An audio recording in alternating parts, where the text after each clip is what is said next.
국민의힘 경선 버스 지금 출발하기도 전에 어떤 대표와 주자 간 주도권이라고 봐야 될까요? 주도권 싸움이라고 봐야 될까요? 갈등이 조금씩 나타나고 있고 최근에 좀 커지고 있는 그런 모습도 보이고 있습니다. 당장 다음 주 일단 예정된 예비후보 토론에 윤석열 전 총장이 참석을 할지도 지금 궁금한 상황이고요. 윤 총장 측은 어제 검토하겠다라고 이야기는 했는데요. 현재 당에서 벌어지고 있는 논란에 대해서 어떻게 대처할지 지도부뿐 아니라 윤석열 전 총장 역시 지금 시험대에 오른 상황입니다. 윤석열 캠프의 총괄 상황실장 맡으신 장제원 의원 모시고 이야기 나눠보겠습니다. 어서 오십시오. 안녕하십니까. 안녕하십니까. 총괄 상황실장 맡으신 지 일주일 되셨다고요? 일주일 남짓 됐습니다. 네. 그러면 자주 윤 총장하고 연락하고 만나고 합니까? 아침 새벽에 찾아뵐 때도 있고요. 예, 예. 또 모든 일정이 마치고 대개 찾아뵙고 또 다음 날 일정이 또 있으니까 보고도 드리고 총괄 상황에 대해서 또 자주 보고 드리고 하고 있습니다. 네, 윤석열 전 총장하고는 과거부터 인연이 좀 있으신가요? 과거 인연은 제가 측근은 아니죠. 예. 물론 법사위를 통해서 중앙지검장 때 또 검찰총장 시절에 뭐 자주 뵙죠. 국정감사 인사청문회 제가 다 윤 전 했으니까요. 총장이 장 의원님을 총괄상황실장으로 이렇게 한 이유가 지명한 이유가 어디에 있을까요? 글쎄 그 정치 선언 이전에 사실은 제게 전화를 하셔서 그때 이제 장제원 의원과 통화했다는 기사가 많이 나왔잖아요. 그랬죠. 예. 그때 제가 이제 내용을 말씀 안 드렸는데 예, 뭐라고 장 했습니까? 의원과 손을 꼭 잡고 가고 싶다라는 말씀을 하시더라고요. 그래서 자신이 정치는 너무 모른다. 예. 장 의원이 법사위라든지 의정활동하는 거 보면 굉장히 또 파이팅이 넘치고 정의로운 모습을 봤다. 예. 그래서 손을 꼭 잡고 가고 싶다. 그런 말씀하시더라고요. 근데 예. 제가 검찰총장을 지내시면서 하는 행보들 보니까 정말 이분 정도면 그런 정의감 또 공정의 가치에 대한 어떤 실천 이런 것들을 봤을 때 한번 대한민국을 이끌어가면 반듯한 어떤 공정한 대한민국을 만들 수 있지 않겠느냐 이런 생각도 들었고 그 이후에 또 정치선언 이후에 몇 번 만나게 되고 또 본인의 고충과 또 어려움 이런 걸 토로하셨어요. 그래서 장 의원이 와서 좀 정무적 역할을 했으면 좋겠다. 지금 많은 인재들이 있지만 이분들의 역량을 극도로 끌어올릴 수 있는 코디네이터 역할을 좀 맡았으면 좋겠다. 그래서 제가 우리 윤 총장이 만약에 어려움을 당하면 정권 교체가 과연 가능하겠느냐. 이분이 사실상 우리 범야권이 정권 교체라는 대의를 실현할 수 있는 유일한 대안이 아니겠느냐 이런 생각 속에서 제가 참여하게 됐습니다. 윤석열 전 총장이 장제원 의원 상황실장으로 이게 지명한 이유는 본인이 이제 정치 경험이 거의 없잖아요. 그렇습니다. 그러니까 여러 가지 좀 도움을 달라는 건데 최근 행보를 보면 아무리 봐도 정치 초년생 같다라는 지적이 많거든요. 근데요, 네. 제 윤 후보 같은 경우에 굉장히 큰 장점이 있습니다. 예. 기존의 정치인처럼 어떤 권위적이라든지 이런 게 전혀 없고요. 굉장히 투박하고 또 직선적이고 또 참 뒤끝 없고요. 예. 그래서 그런 모습들이 아마 조은산 씨가 그런 얘기를 했을 거예요. 예. 선글라스 하나만 끼면 마을버스 기사 같다고. 저는 그러한 투박한 모습, 서민적인 모습, 이런 직선적인 모습을 그대로 살리되 예. 정치인으로서의 어떤 그 발전되어 나는 그런 모습들 이런 모습을 보였을 경우에 윤석열다운 정치인의 상을 만들어 간다 그러면 지금의 이런 뜨거운 지지가 더더욱 높아지지 않을까 이런 생각을 해봅니다. 최근에 윤 전 총장에 해주신 조언이 있다면 어떤 게 있었습니까? 자신이 가장 잘하는 것으로 일하자. 그러니까 뭐 이렇게 TV 토론이라든지 TV 인터뷰라든지 이런 것들이 우리 국민들이 윤석열에 대해서 바라는 게 뭐냐, 예. 가장 잘하는 게 뭐냐 그런 것들에 대해서 얘기를 하면 우리 국민들이 바라는 것을 또 이렇게 표현할 수 있기 때문에 우리 가장 잘하는 걸로 이렇게 승부하자 이렇게 말씀드렸습니다. 최근 뭐 설화 이야기 많잖아요. 120시간 이야기도 있고. 보좌의 문제라고 봅니다. 예, 보좌의 문제다. 예, 그 방법의 문제였거든요. 당신이 하고 싶었던 얘기와 메시지들을 충분히 얘기를 하는데 그 과정에서 어떤 예를 이렇게 들 때 국민들이 보시기에는 조금 앞뒤를 다 끊고 보면 그런 것들이 좀 이해가 안 되는 부분이 있을지 모르겠지만 그런 것들은 저는 메시지 관리 차원에서 우리 보좌진들이 많은 것을 놓치고 있지 않겠느냐. 이 그냥 정치인의 문법이 아니라 일반 국민들이 이렇게 편하게 대화하는 모습이거든요. 그런 모습들을 조금 더 우리가 정치인의 화법으로 전환하지 못한 이 보좌진들의 문제라고 생각이 들고요. 예. 그런 것들이 잘 메시지화 되고 국민들께 전달이 된다고 그러면 지금의 이런 모습들이 오히려 좀 색다른 윤석열식 어떤 정치인의 뭐 상으로 새롭게 뭐 보여질 수도 있지 않을까 저는 이렇게 기대해 봅니다. 알겠습니다. 본격적으로 이슈 좀 짚어볼게요.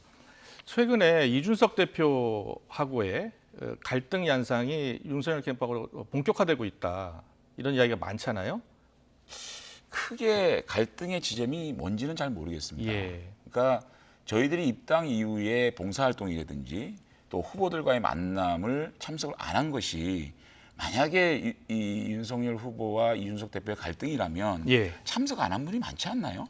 네. 많은데 왜 이준석 대표와 윤석열 후보의 갈등으로 이게 표가당이 되는 건지 이렇게 얘기가 되는 건지 그게 1등 후보의 숙명이라고 생각을 합니다. 예. 그런 것들을 우리가 좀 더 배려 깊고 사려 깊게 국민들이 보시기에 갈등의 요소가 없이 우리 지를 지지하시는 분들이 안정감을 느낄 수 있도록 네. 그렇게 좀 더 우리 캠프가 노력해야 되지 않겠느냐. 다음 생각이 주에 듭니다. 토론회 지금 열린다고 하잖아요. 18일.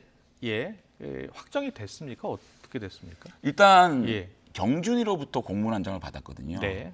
그런데 저희는 이게 뭐 정치적 유불리를 생각하는 게 아니거든요. 13명이 될지 14명이 될지 15명이 될지 예. 그분들이 발언 총량을 7분으로 가지고 한답니다. 거기에 무슨 유불리가 있겠습니까? 문제는 저는 이게 그 선택의 고민이 아니라 원칙과 상식의 문제라고 생각하거든요. 예. 원칙과 상식이 분명히 있는 명분이 있다면 당연히 저희들이 참석해야 되지만 원칙과 명분이 없는 일이라면 저희들이 고민을 해봐야 되는 거 아니냐 이런 생각인데 예를 들어서 예. 참석 범위는 어떻게 되죠? 어, 국민의힘 내년- 경선에 참여할 내년 가능성이 있는 대선에 모든 분? 경선에 참여하고 싶은 모든 분들을 분? 대상으로 예. 그럼 그렇게 모든 분이 숫자가 어떻게 되는 건지 지금 군 출신 두 분도 출마하겠다는 의사를 밝히고 예. 있고 전직 국회의원도 되면 16명, 17명까지 올라간다 그러거든요. 그 결정을 경선 준비위원회가 한 것으로 알고 있고 서병수 경선 준비위원장이 나름대로 경선 흥행을 위해서 결정한 것으로 알고 있는데 혹시 직접 통화는 해보셨어요? 아니 그러니까요. 그 참석 대상에 대한 기준도 모호하지 않습니까? 예. 만약에 그분들이 토론을 다 참석해가지고 본 경선에 등록을 안 하면 어떻게 되죠?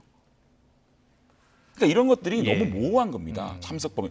방송사에서 TV 토론할 때 기준이 있지 않습니까? 그렇죠. 뭐 원내 교섭 단체의 후보 혹은 몇 프로 이상의 어떤 그 지지율을 받는 후보. 그다음에 그러니까요. 경준이 그게- 같은 경우에 예. 지금까지 이런 토론한 전례가 없습니다. 전례가 없다면 더더욱 명분이 있어야 되지 않겠습니까? 그런 것에 대한 최소한의 좀 설명이 있어야 되겠다. 정말 아쉬운 거는요. 예. 경준이가 후보들을 좀 배려하고 좀 소통을 해주면 좋겠다. 저희들도 일정이 있거든요. 예. 2주 단위로 일정을 짜지 않겠습니까? 대통령 후보의 네, 공선에 대해서. 그러면 그런 약속들이 다 있는데 그 약속들을 이렇게 그림을 만들기 위해서는 또 상당한 어떤 그 연락과 또 약속을 하지 않겠습니까? 그거를 캔슬하고 가야 될 명분이 있는지에 대해서 최소한 이런 실무 책임자들 불러서 설명하고 어떤 방식이다, 기준은 뭐다, 어떤 분을 모시겠다 이렇게 좀 명확하게 원칙과 상식선에 맞는 기준을 만들어 주신다 그러면 예. 저희들이 참석 안 할 이유가 없고요. 오늘 김종인 위원장께서 이런 말씀하지 않았습니까? 경준위에서 토론은 자신들의 존재 가치를 보이기 위한 일일 뿐이다. 이렇게 비판하고 있고 예. 김재원 최고위는 월권이라고 얘기하고 있고 정의화 국회의장께서는 경준위의 절차에 문제가 있다. 자, 이런 그렇다면 그 토론회가 말씀을 지금 하고 있지 않습니까? 그 그러니까 토론회가- 이게 예.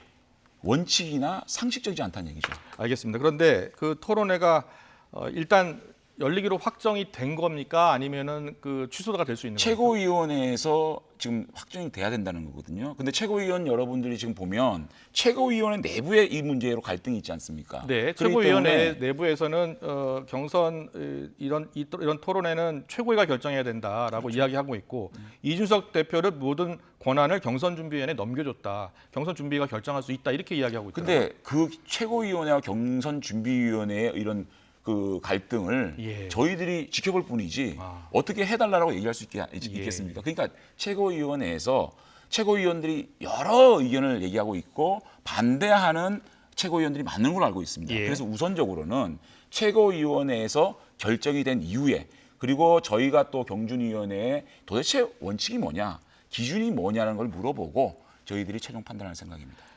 거기에 정치적 유불리는 없습니다. 지금 보면 윤석열 캠프의 정무실장 맡고 있는 신지호 전 의원이 어제 인터뷰에서 이 탄핵 이야기를 좀 하지 않았습니까? 여기에 대해서 이준석 대표가 이렇게 얘기를 했어요. 어떤 신속하고 적절한 조치가 있는지 볼 것이다. 그리고 당대표를 지속적으로 흔드는 캠프 본 적이 없다. 이렇게 강력히 반발을 했거든요. 혹시 지금 이준석 대표가 요구하는 것이 어떤 신속하고 적절한 조치, 캠프 내에 신지호 전 의원을 겨냥한 것 같거든요.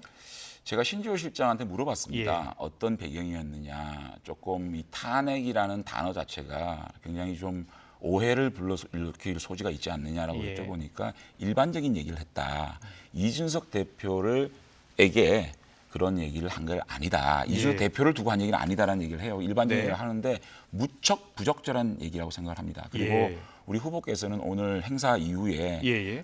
기자와의 만남을 통해서 우리 캠프가 당의 통합과 단합을 요구하는 국민들의 그런 목소리를 좀 더 무겁게 받아들이고 네. 다시는 이러한 당 안의 단합과 또는 통합을 저해하는 그런 발언이나 행위는 절대 하지 말라는 지시를 하셨고요. 예. 그 이후에 신지호 실장이 당과 당 대표께 또 유감을 또 표했고요.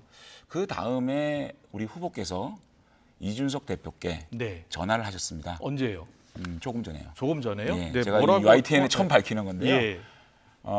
그래서 이게 어쨌든 신지호 실장이 이준석 대표께 한 말은 아니지만 예. 우리 캠프에 그래도 책임자급에 있는 분의 발언이기 발언이 때문에 부적절했다. 부적절했다고 본다. 그리고 예. 이 재발 방지에 대해 지시를 했다. 그래서 우리 국민의힘이나 정권 교체를 바라는 국민들이 이준석 대표와 우리 윤 후보가 이렇게 갈등이 없지만 갈등으로 비춰지는 모습을 보였을 때 얼마나 불안하겠냐. 우리가 손을 잡고 함께 당의 통합과 단합을 통해서 정권 교체를 하기 위해서 노력하자라는 말씀을 하신 걸로 제가 알고 있습니다. 그렇습니까? 그러면 이준석 대표의 반응은 어땠습니까? 이준석 대표님의 반응을 제가 얘기하는 거는 또 다른 오해를 살 수 있는 소지가 있어가지고 아마 제가 이런 말씀을 드리면 어느 정도 오해를 좀 풀었다 이렇게 보면 글쎄 되겠습니까? 제가 거기까지는 말씀을 안 드리겠습니다. 이준석 대표께서 저희들은 좀 좋은 반응이 있는 걸로 알고 있는데 예. 그래도 제가 그 얘기를 하는 거는 제 범위를 넘어선 얘기라고 생각이 듭니다.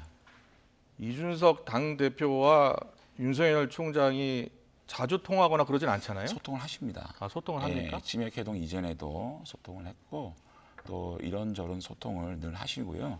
우리 후보께서는 어쨌든 정권 교체를 위해서 나온 거 아니냐. 정권 교체를 위해서 우리 국민들이 원하는 게 뭔가 당의 단합과 통합 아니냐. 그 모습을 책임 있는 우리가 좀 보여주는 게 좋지 않겠느냐 늘 말씀하시고 우리 캠프에도 갈등 요소. 저도 개인적으로 총괄시장 맡고 좀 이런 생각을 합니다. 예. 무슨 뭐냐면 대표는 대표로서의 어떤 그 생각이 있을 것이다. 역지사지하자. 대표는 대표의 생각을 자꾸만 해석하지 말고 대표는 대표의 뜻이 있을 것이다. 그렇다면 우리 캠프는 그러한 생각들을 좀 냉정하고 감정을 좀 없애는 것이 우리 후보의 성공을 위해서 좋은 일 아니겠느냐. 이런 것들을 제가 아침 회의 때마다 주지하고 있거든요. 앞으로 예. 좀 더 우리 캠프가 이 정권 교체를 바라는 우리 국민들의 그 열망 이런 걸 좀 더 무겁게 받아들이고 갈등의 요소들을 없앨 수 있는 그런 캠프가 될 수 있도록 다만 거기에는 원칙과 상식 우리 후보가 늘 주장하는 그런 데서 벗어나지 않는 선에서 갈등은 없앨 수 있는 노력을 최선을 다하겠습니다. 알겠습니다. 최근에 윤석열 전 총장의 지지율과 관련해서 캠프에서는 어떻게 보고 있어요? 지지율 로 데이터를 자세히 보면요. 예. 윤 후보의 지지율에 가장 영향을 받는 것은 문재인 대통령의 지지율입니다. 그리고 정권 교체 지수입니다. 문재인 대통령의 지지율이 올라가면 우리 후보의 지지율이 조금 주춤하고요. 또 정권 교체 지수가 좀 떨어지면 우리 후보가 그렇거든요. 그게 어떻게 보면 대장주. 최근 문재인 대통령 지지율이 40% 넘고 있잖아요. 예. 그렇기 때문에 좀 주춤한 부분이 있는데 저희들은 우리 후보들을 그렇기 때문에 보호해야 될 의무도 있는 것이고 맨 앞에서 문재인 정권과의 차별점, 문재인 정권을 왜 바꿔야 되는지에 대한 얘기를 많이 해야 되지 않겠습니까? 그런 책임감을 무겁게 느끼고 한 발 한 발 국민들의 지지를 더 받을 수 있도록 노력하도록 하겠습니다. 네, 알겠습니다. 마지막으로요. 1호 공약 준비하고 있나요, 혹시? 그렇습니다. 1호 공약은 당연히 본격적으로 선거가 진행되면 저희들이 주요 공약이 발표될 거고요. 어느 분야입니까? 보십시오. 그러니까 지금은 공약을 말씀드리기 이전에 인물로 평가받아야 되지 않겠습니까? 어떤 사람들이 어떤 공약을 만들 것이다. 그래서 42명에 달하는 저희 정책 전문가 브레인 그룹을 말씀드렸고요. 그 다음에 시간은 국민과 대화의 시간으로 생각합니다.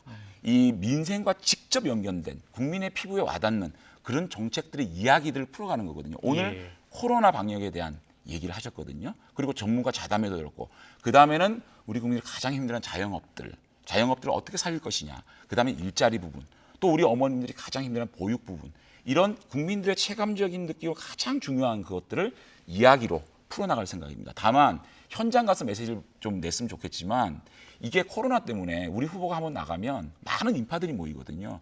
그래서 어떻게 보면 좀 좌담회 형식으로 할 수밖에 없지 않느냐는 한계가 있지만 예. 그런 얘기를 풀어나가면서 선거가 본격적으로 시작되면 저희들의 공약을 정책본부가 만들어졌습니다. 그래서 정책 전문가 그룹과 정책 총괄 본부에서 그런 것들을 잘 협업해서 완성도 높은 실현 가능한 공약들을 착착 내보이겠습니다. 네, 알겠습니다. 어떤 공약이 나오는지 지켜보고요. 윤석열 전 총장이 직접 이준석 대표에게 전화를 걸었고 긍정적인 결과가 있었던 것으로 알고 있다 이렇게 전해주셨습니다. 윤석열 대표의 총괄 상황실장 맡고 계신 장재원 의원과 함께했습니다. 잘 들었습니다. 고맙습니다.